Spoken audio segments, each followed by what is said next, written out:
तो स्टूडेंट्स, ये आपको 9th क्लास का एसएसटी का जो लेसन है, रूसी क्रांति सेकंड लेसन है, जो हिस्ट्री का है, उसके बारे में कुछ क्वेश्चन मोस्ट इम्पॉर्टेंट और वेरी सिंपल लैंग्वेज में करवा रहा हूँ। तो पहला क्वेश्चन है, रूसी क्रांति से का क्या कारण है। तो रूसी क्रांति के निम्नलिखित कारण हैं। कार्ल मार्क्स की शिक्षाएँ। कार्ल मार्क्स ने शिक्षा दी थी कि भाई आप पूंजीपतियों और ये ज़मींदारों या जो भी इनका जो है, अगर ये आपका शोषण करते हैं, आप हथियार उठाइए और इनका खात्मा कीजिए, तभी आपका शोषण समाप्त होगा। इन विचारों से रूस की जनता प्रभावित हुई और उन्होंने क्रांति कर दी। जार का तानाशाही शासन। जो यहाँ का शासक जार था, बड़ा ही तानाशाही था, यानी कि जनता की सुविधाओं की ओर ध्यान नहीं देता था, केवल अपने ही भोग विलास में अपना जीवन जीता था। तो जिससे जनता काफ़ी जो है वो गुस्से में थी और उसने उसका विरोध कर दिया। अगला है तीसरा, श्रमिकों का शोषण। श्रमिक लोग भी इस राज्य में, रूस में बहुत ही ज़्यादा परेशान थे, जिनका शोषण होता था। उनके पास अपनी ज़मीन नहीं होती थी और ज़मींदारों की ज़मीन पर वे कार्य करते थे। तो इसलिए भी उन्होंने जो है वो क्या कहते हैं, आंदोलन कर दिया, यानी कि रूस में क्रांति ला दी। अक्टूबर 1905 की क्रांति, ये बहुत ज़्यादा महत्वपूर्ण पॉइंट है। इसको हम खूनी रविवार के नाम से भी जाना जाता है। तो रविवार को जो है 1905 में जो है अक्टूबर में, कुछ लोगों का एक जो समूह है वो जार के महल के आगे आया और उन्होंने जार को छोटा भगवान कहते थे, उनसे कहा कि भाई आप लोग जो है हमें रोटी कपड़ा और मकान, हमारी जो बुनियादी सुविधाएं हैं वो दो। तो जार ने उन लोगों पर निहत्थे लोगों पर गोलियां चला दी, जिससे बहुत से लोग मारे गए। तो उन्होंने फिर इसका विरोध कर दिया। किसानों की हीन दशा। किसानों की जो है दशा काफ़ी हीन थी और उनका भी शोषण होता था, इसलिए उन लोगों ने क्या किया कि जो है विद्रोह कर दिया। चलो, रूस में तो क्रांति हो गई। अब क्रांति होने के बाद देखिए, कहीं भी कोई भी क्रांति होती है उसके कुछ परिणाम निकलते हैं। तो ये रूस में क्रांति के क्या परिणाम निकले। तो सबसे पहले है, जार के शासन का अंत हो गया। जो तानाशाही शासक जार था उसके शासन का अंत हो गया और जो है वो राजगद्दी से उसे हटा दिया गया। रोटी कपड़ा और मकान को आम जरूरत समझा गया। आम जरूरत का मतलब होता है कि हर इंसान को रोटी कपड़ा और मकान जो है वो प्राप्त होना चाहिए किसी भी कीमत पर। किसानों को भूमि प्रदान कर दी गई। पहले किसान क्या थे, ज़मींदारों की ज़मीनों पर काम करते थे और उनका शोषण होता था और बहुत ही कम जो है अनाज उन्हें मिलता था। तो सरकार ने कहा भी किसानों के उत्थान के लिए जो है उन्हें भूमि दे दी जाए। उन्हें भूमि दे दी गई। कारखानों पर मजदूरों का नियंत्रण हो गया। पहले जो कारखाने जो है उद्योगपति चलाते थे, उन पर अब मजदूरों का नियंत्रण हो गया ताकि वो अपना विकास कर सकें। चर्च से शिक्षा का अधिकार छीन लिया गया। चर्च शिक्षा के लिए एक संस्था थी उस समय रूस में। तो चर्च में जो पादरी और जो पोप थे वो अनैतिक कार्य करते थे और भोग विलास का जीवन जीते थे। काफ़ी करप्शन था वहाँ, भ्रष्टाचार था। तो उनसे शिक्षा का अधिकार छीन लिया और जो है सरकार ने शिक्षा को अपने हाथ में ले लिया। ये रूसी क्रांति के परिणाम थे। जब रूस में क्रांति हुई तो विश्व ने देखा भाई रूस में क्रांति के बाद जो है वहाँ पर बहुत अच्छी जो है वो शासन व्यवस्था कायम हो गई है। तो काफ़ी ज़्यादा प्रभावित हुए। प्रभावित होने के बाद उन्होंने भी कुछ बदलाव लाने के लिए जो है वो रूस की देखा देख कुछ बदलाव लाए वो अपने ही व्यवस्था में। तो सबसे पहले ये है 1857 की रूसी क्रांति का विश्व पर क्या प्रभाव पड़ा। तो पहला है, अंतर्राष्ट्रीय श्रमिक संघ की स्थापना की गई, जो आज भी है। मतलब एक संघ बनाया गया है मजदूरों का कि अगर उनका शोषण होता है या उनके खिलाफ कोई अन्याय होता है तो उसके लिए ये श्रमिक संघ जो है, अंतर्राष्ट्रीय श्रमिक संघ, आवाज़ उठाएगा। समाज कल्याण पर गौर किया गया। भाई समाज की ओर कल्याण पर ध्यान दिया गया कि समाज में अगर जो है सारा सरकार का उद्देश्य समाज के भलाई के लिए होगा।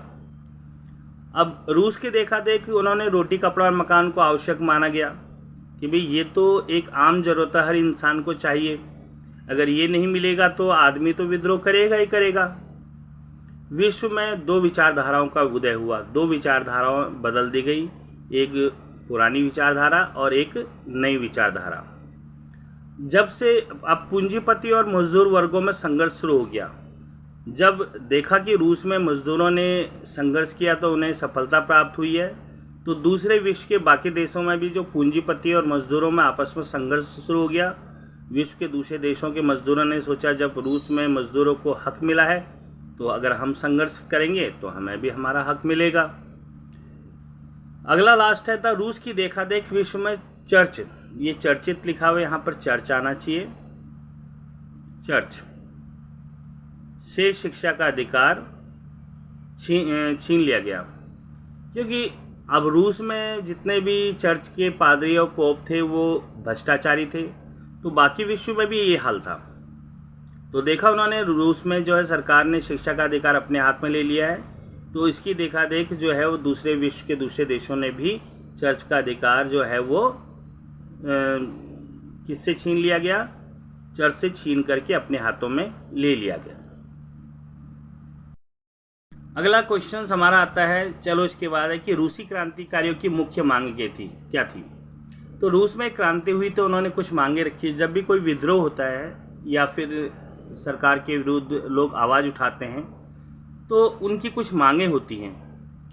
तो ऐसे ही रूसी क्रांतिकारियों की कुछ मांगे क्या थी। सबसे पहले शांति की चाह।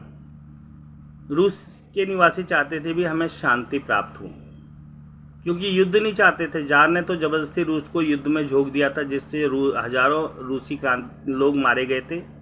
तो वो नहीं चाहते थे। अगर किसी परिवार का कोई सदस्य मर जाता है, क्या उसके परिवार के लोग खुश होते हैं? बिल्कुल नहीं होते। हर इंसान शांति चाहता है। तो रूस में शांति की चाह उनकी पहली रूसी क्रांतिकारियों की मांग थी। दूसरा, वो चाहते थे किसानों को ज़मीन प्राप्त हो।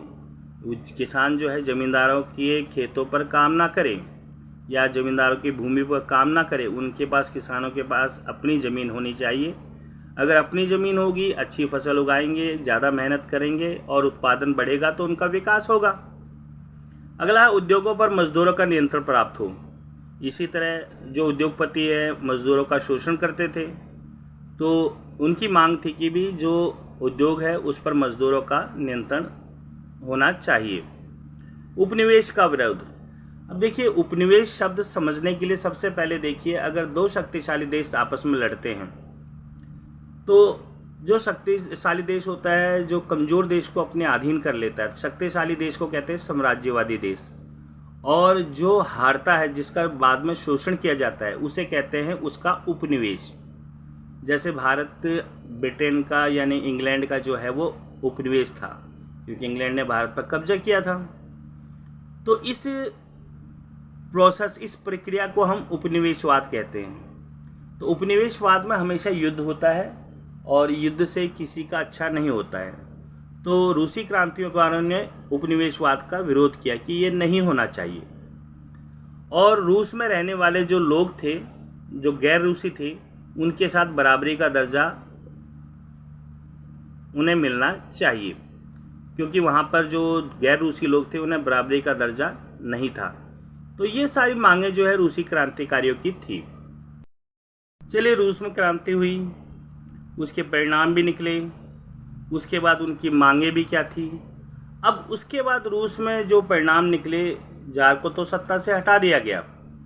फिर वहाँ एक केरेंस्की की सरकार बनी, एक जो वहाँ पर रूस की सत्ता में जो है केरेंस्की को लाया गया। तो वो भी असफल हो गया इस कार्य में। जो रूस की समस्याएं थी उन्हें वो हल करने में असफल हो गया। तो ऐसे कौन कौन से कारण थे कि वो असफल हो गया। सबसे पहला है वह शांति लाने में असफल हो गया, क्योंकि रूसी क्रांतिकारियों की पहली मांग थी कि शांति स्थापित हो, मगर वो शांति लाने में सफल नहीं हो पाया। और आम ज़रूरत, दूसरी जो आम ज़रूरत थी, रोटी कपड़ा और मकान, उसको पूरी नहीं कर पाया, क्योंकि रूसी क्रांतिकारियों की दूसरी मांग थी रोटी कपड़ा और मकान, उनकी आम ज़रूरत समझा जाए, मगर ये उनकी आम ज़रूरत को पूरा नहीं कर पाया। और तीसरा है भूमि की समस्या को हल करने में भी वो असफल हो गया। मेरा कहने का मतलब ये है कि जितनी भी मांगे रूसी क्रांतियों की कार्यों की थी, वो ये किसी कार्य में करने में सफल नहीं हो सका। तो ये भूमि की समस्या को भी सफल नहीं हो पाए हल करने में। औद्योगिक श्रमिकों की समस्या को भी हल नहीं कर पाया। औद्योगिक श्रमिकों की जो समस्या थी, उनका शोषण होता था, उस शोषण को भी ये बंद नहीं कर पाया। गैर रूसियों को बराबरी का दर्जा भी वो देने में असफल रह गया। तो जो गैर रूसी थे उन्हें वो बराबरी का दर्जा देने में असफल हो गया, नहीं दे पाए। और जो युद्ध की समस्या को भी हल करने में असफल हो गया, क्योंकि रूस युद्ध में लगा रहता था, तो ये चाह कर भी युद्ध की समस्या को सफल जो है वो से हल करने में सफल नहीं हो पाया। तो जिसके कारण केरेंस्की की सरकार असफल हो गई और उसे जो है गद्दी से हटा दिया गया। अब केरेंस्की के बाद वहाँ पर लेनिन आया। तो लेनिन कौन था, उसकी 3 मांगे क्या थी। अब लेनिन आया तो उसकी कुछ 3 मांगे थी। तो सबसे पहले तो दे जाने की लेनिन था कौन। एक बोल्शेविक नाम की जो है रूस की एक राजनीतिक पार्टी का नेता था। तो ये किसान वर्ग से आता था। तो इसकी मुख्य मांगे जो थी वो युद्ध को तुरंत बंद कर दिया जाए, इसकी मांग थी। दूसरा, सारी ज़मीन किसानों को सौंप दी जाए, दूसरी मांग थी। बैंकों का राष्ट्रीयकरण कर दिया जाए, जो भी बैंक है वो राष्ट्रीयकरण किया जाए, यानी कि सरकार के अधीन उन्हें चलाया जाए। ये इसकी 3 मांगे थी। अब क्वेश्चन आता है कि रूस की क्रांति से पहले रूस की दशा क्या थी, क्रांति होने से पहले वहाँ की दशा क्या थी। देखो, किसानों की हीन दशा थी, ये तो पॉइंट्स आपके पास आ ही चुका है। श्रमिकों का शोषण होता था और जार का तानाशाही शासन था। तानाशाही कहते हैं डिक्टेटरशिप्स, यानी कि जो भी वो अपने मन की करता, जनता की नहीं सुनता। वर्ण भेद की नीति थी। वर्ण भेद का मतलब होता है काले गोरे आदि का भेदभाव था वहाँ पर। तो सही मायने से जो रूसी क्रांति को सफल बनाने का जो पूरा श्रेय जो जाता है वो लेनिन को जाता है। तो लेनिन ने उस क्रांति को सफल बनाने में क्या योगदान दिया। तो सबसे पहले जो ये लेनिन था, खुद एक श्रमिक दल का नेता था, किसान वर्ग से आता था, यानी मजदूर वर्ग से। तो उसने रूस में साम्यवाद का युग आरंभ किया। तो ये साम्यवाद का युग चालू हुआ, यानी कि तुम भी खाओ मैं भी खाऊं, समाजवाद समझ लीजिए आप, साम्यवाद समाजवाद एक ही होता है, उसका युग आरंभ कर दिया। उसने किसानों और कारीगरों की मांग को पूरा करने का वादा किया कि भाई जो भी तुम्हारी ज़रूरतें हैं, अगर किसानों को ज़मीनें दी जाए, कारीगरों को उद्योगों पर जो है नियंत्रण प्राप्त हो, इसका वादा किया कि होगा, आपको मिलेगा। जड़ से शिक्षा का अधिकार छीन लिया उसने और गैर रूसियों को बराबरी का दर्जा दिया गया, जो भी की समस्याएं थी, और रोटी कपड़ा और मकान को आम जरूरत समझा और जनता को ऋण से मुक्त कर दिया। जो भी ऋण जनता के ऊपर थे उन्हें उससे मुक्ति दिला दी। तो इससे जनता काफ़ी प्रभावित हुई और वो लेनिन एक जो है वहाँ का शासक बना। अब रूस में कई समूह थे, एक रेडिकल समूह भी था। तो उनकी क्या विचारधारा थी। तो रेडिकल समूह जो था, पहला पॉइंट है कि वे ऐसी सरकार के पक्ष में थे जो देश की आबादी के बहुमत के समर्थन पर आधारित हो। ऐसी सरकार चाहते थे, बहुमत यानी कि लोकतांत्रिक तरह की सरकार चाहते थे कि जो बहुमत के समर्थन, यानी कि बहुमत जिसका समर्थन करता है उसी की ही सरकार वो चाहते थे। जैसे आजकल हमारे देश में है, हमारे देश में बहुमत ने मोदी को जिताया तो मोदी जीत गया और उसकी सरकार बनी। तो वो भी ऐसा ही चाहते थे कि बहुमत के समर्थन पर जो है वो सरकार बने। इनमें से बहुत सारे लोग महिला मताधिकार आंदोलन के समर्थक थे। महिलाओं को मत देने का अधिकार नहीं था, मगर वो लोग रेडिकल समूह चाहते थे कि महिलाओं को भी वोट डालने का अधिकार मिले। ये लोग बड़े जमींदारों और संपन्न उद्योग को प्राप्त किसी भी तरह के विशेषाधिकार के खिलाफ थे।